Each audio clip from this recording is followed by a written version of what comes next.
Hello guys, അപ്പൊ നമുക്ക് husband നെറ്റിയോ ഇല്ലേ എന്നുള്ളത് ഈ വ്ളോഗിലാണ്. ഹസ്ബൻഡിനോട് നമ്മൾ വേറെ സീറ്റിൽ ഓളയും കൊണ്ട് പോയി ഇരിക്കാൻ പറഞ്ഞു. മുപ്പരിക്ക് ഞങ്ങൾ അവിടെ ഇരിക്കാൻ അറിയാം. അപ്പോൾ അതല്ലാതെ വേറൊരു ഭാഗത്ത് പോയി ഇരിക്കാൻ പറഞ്ഞു. അപ്പൊ അങ്ങനെ ഇരുന്നു. പിന്നെ നമ്മൾ വെയിറ്ററിന്റെ കയ്യിൽ ഇത് കൊടുത്തു വിടുന്നത്.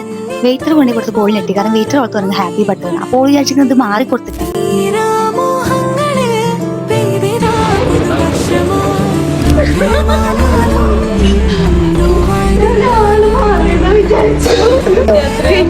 നല്ല സർപ്രൈസ് ആയോ? ഭയങ്കര സർപ്രൈസ് ആയി. അങ്ങനെയുള്ള സർപ്രൈസ് ഒക്കെ ആയി. പിന്നെ ഞങ്ങൾ അങ്ങനെ കേക്ക് മുറിക്കൽ പ്രക്രിയയിലോട്ട് കടന്നു. അങ്ങനെ ഒരു രണ്ടുപേരും കേക്കൊക്കെ മുറിച്ചു. ഞങ്ങൾ മൂന്നുപേരും അത് കണ്ടിങ്ങനെ തൊള്ള വിളിച്ച് ഞാൻ നിന്നു. പിന്നെ രണ്ടുപേരും അങ്ങോട്ടും ഇങ്ങോട്ടും കേക്കൊക്കെ ഇട്ട് അത് രണ്ടുപേരുടെയും സ്നേഹമൊക്കെ അങ്ങോട്ടും ഇങ്ങോട്ടും കൈമാറി. അത് കഴിഞ്ഞ് പിന്നെ ഞങ്ങൾ മൂന്നുപേരും പുളിയാവലുണ്ട്. ഞങ്ങൾ മൂന്നുപേരും ഓളെ കൂടെ നിന്ന് കേക്ക് കട്ട് ചെയ്ത കേക്കിനെ പിന്നെയും ഒന്നുകൂടെ പോയി കട്ട് ചെയ്യുക. അപ്പൊ അതിന്റെ ഷേപ്പൊക്കെ മാറിയതാണ്. ഓൾറെഡി ഷേപ്പ് മാറിയിരുന്നു. അപ്പോൾ ഒന്നുകൂടി ഷേപ്പ് മാറിയപ്പോൾ ഞാനൊന്ന് ഷേപ്പാക്കി കൊടുക്കുകയാണ്.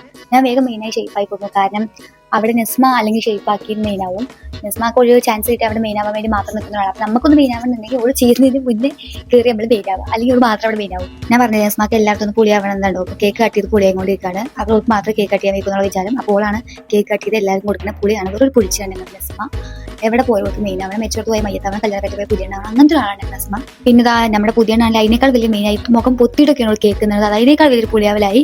പിന്നെ ഒരു നമുക്ക് നല്ല പെരി മന്തി കണ്ട് മേടിച്ചു, നല്ല എരിവുണ്ടായിരുന്നു. എന്നിട്ട് അലീനാന്റെ കണ്ണിന്ന് മുഖത്തൊക്കെ വെള്ളം വന്നു. അലീനാന്റെ മന്തി കണ്ട് പൂതി വരെ മാറിയിട്ടുണ്ടായിരുന്നു. അമ്മായിട്ടുള്ള മന്തി ഹസ്ബൻഡ് ഇതിനൊക്കെ വളർന്നു തരുന്നത്. എന്നിട്ട് ആദ്യം എനിക്ക് ചെറിയ പീസായിട്ടാണ്, ബാക്കി രണ്ടുപേർക്ക് വലിയ പീസ് എടുത്തു. എന്നിട്ട് ഞാൻ ബ്ലോഗിൽ അത് പറയുന്നു പറഞ്ഞിട്ട് ആ ചെറിയ പീസ് എടുത്ത് മുപ്പതിന് വലിയ പീസ് തന്നു. ആ ഒരു മനസ്സ് നിങ്ങൾ കാണാതാരും പോകില്ല, ആ മനസ്സ് നല്ലവരും കാണണം.